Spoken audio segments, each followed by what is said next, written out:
Bismillahirrahmanirrahim. Assalamualaikum warahmatullahi wabarakatuh. Anak-anak yang berbahagia, berjumpa lagi dengan saya, Bapak Tova.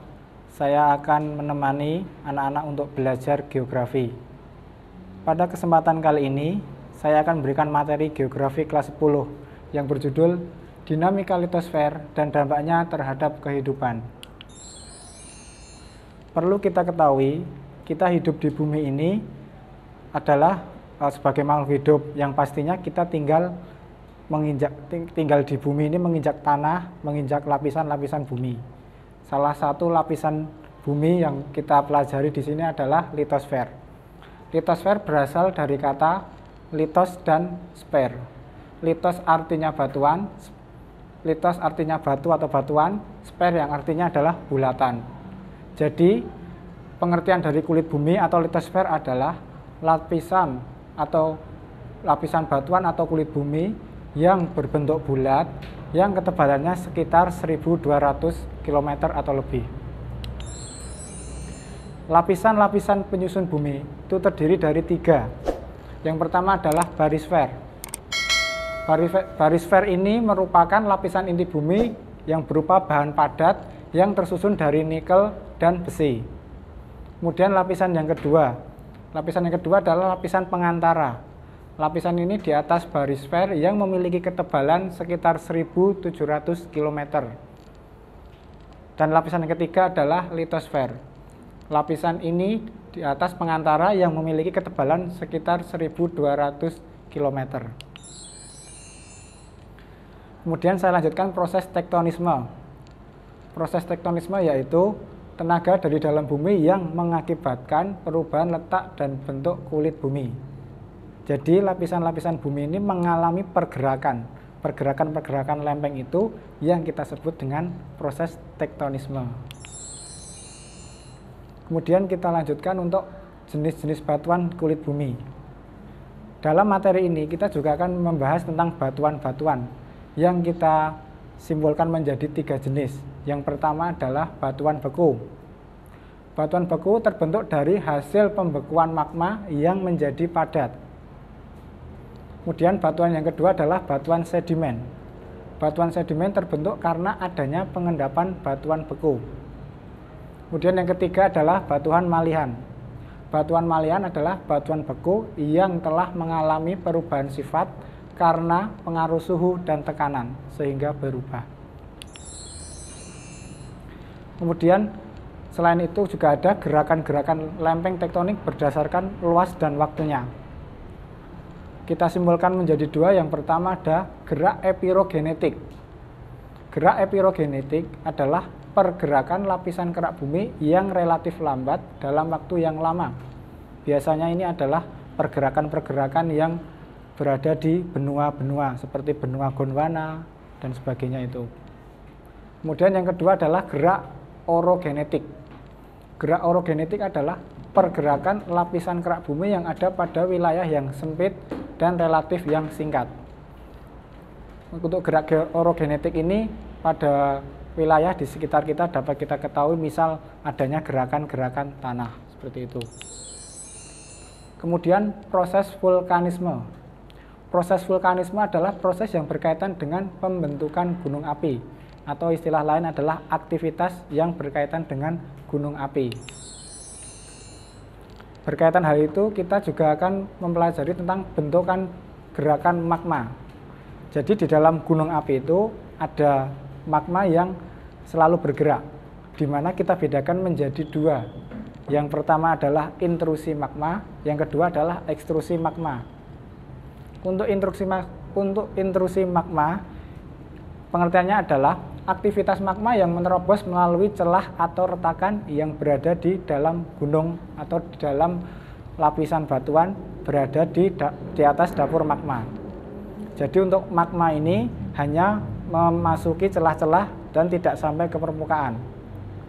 Berbeda dengan intrusi magma yang kedua, yaitu pengertiannya aktivitas magma yang dapat ke permukaan atau dapat muncul berada di atas gunung. Jadi dapat kita ketahui misal ada magma yang sampai ke permukiman, sampai ke daratan, sampai bisa dilihat oleh manusia, berarti itu terjadi intrusi magma. Kemudian saya lanjutkan tipe-tipe gunung api. Tipe-tipe gunung api dibagi menjadi 3. Yang pertama adalah gunung api perisai. Gunung api perisai memiliki ciri berbentuk seperti perisai dan lerengnya yang sangat landai. Kemudian yang B, gunung api mar.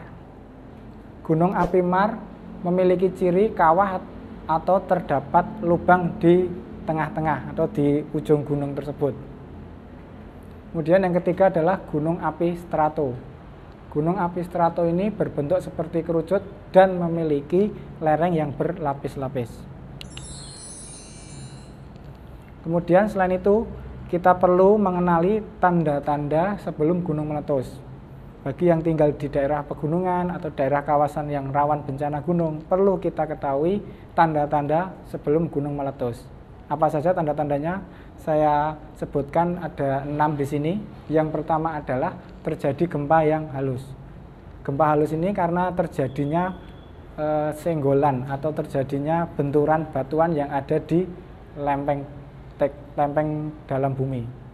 Kemudian yang kedua adalah terdengar suara gemuruh. Suara gemuruh bisa berasal dari dalam gunung atau dari lempeng tektonik. Yang ketiga adalah suhu di sekitar kawah naik.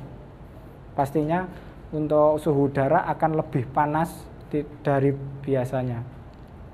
Yang keempat, sumber air mulai mengering. Sehingga kalau kita mencari air di daerah pegunungan itu mulai debitnya agak berkurang. Kemudian yang kelima, binatang-binatang berpindah ke daerah yang rendah. Atau binatang-binatang banyak yang berlarian menuju ke permukiman warga, ke daerah-daerah di bawah lereng. Kemudian yang keenam, banyak tumbuhan di sekitar kita yang layu. Banyak tumbuhan yang layu karena udara di sekitar gunung sudah mengalami peningkatan atau mulai panas. Kemudian kita lanjutkan berkaitan dengan proses seisme. Proses seisme berkaitan dengan jenis gempa dan faktornya. Kita langsung mulai bahas jenis gempa yang berada atau sering kita jumpai di lingkungan kita. Yang pertama adalah gempa tektonik. Gempa tektonik ini adalah gempa yang diakibatkan karena adanya lempeng-lempeng tektonik yang saling bertabrakan atau bertumbukan, sehingga terjadi goncangan. Nah, ini yang disebut dengan gempa tektonik. Kemudian yang kedua adalah gempa vulkanik. Gempa vulkanik ini terjadi karena aktivitas magma atau aktivitas gunung api. Jadi kalau ada gunung api yang aktif, kemudian terjadi gempa, itu kita katakan gempa vulkanik. Kemudian yang ketiga adalah gempa runtuhan. Gempa runtuhan ini disebabkan karena runtuhnya massa batuan sehingga mengisi ruang kosong di dalam litosfer. Sebagai contoh, ketika ada gua dan di bawah gua itu merupakan tempat yang kosong, kemudian batuan jatuh, itu bisa kita katakan sebagai gempa runtuhan. Selanjutnya kita membahas tentang proses tenaga eksogen.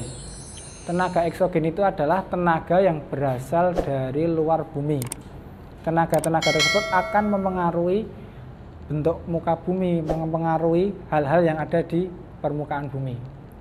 Kita bahas yang pertama berkaitan dengan pelapukan. Pelapukan yaitu proses hancurnya massa batuan pembentuk litosfer menjadi bentuk-bentuk bagian kecil. Yang bisa kita jumpai di sekitar kita yaitu adanya pelapukan batuan.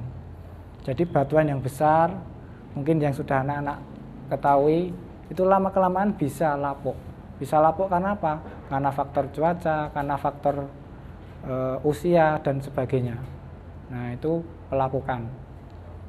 Kemudian yang kedua adalah erosi. Erosi adalah proses terjadinya pengikisan bagian-bagian tertentu di muka bumi. Pada kejadian erosi ini, yang paling mudah ditemui sekitar kita contohnya adalah saat musim hujan.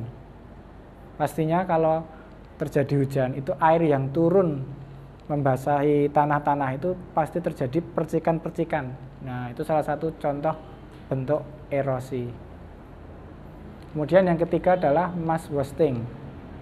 mass wasting adalah perpindahan massa batuan atau tanah karena gaya berat. Bisa kita katakan untuk kejadian ini adalah tanah yang bergerak, tanah yang bisa bergeser seperti itu. Kemudian yang keempat adalah sedimentasi. Sedimentasi adalah proses pengendapan material hasil erosi pada tempat tertentu. Untuk hasil pengendapan ini biasa kita jumpai di muara-muara sungai, yaitu berada di hulur, di hilir atau di ujung sungai, seperti itu. Kemudian saya lanjutkan pengertian tanah.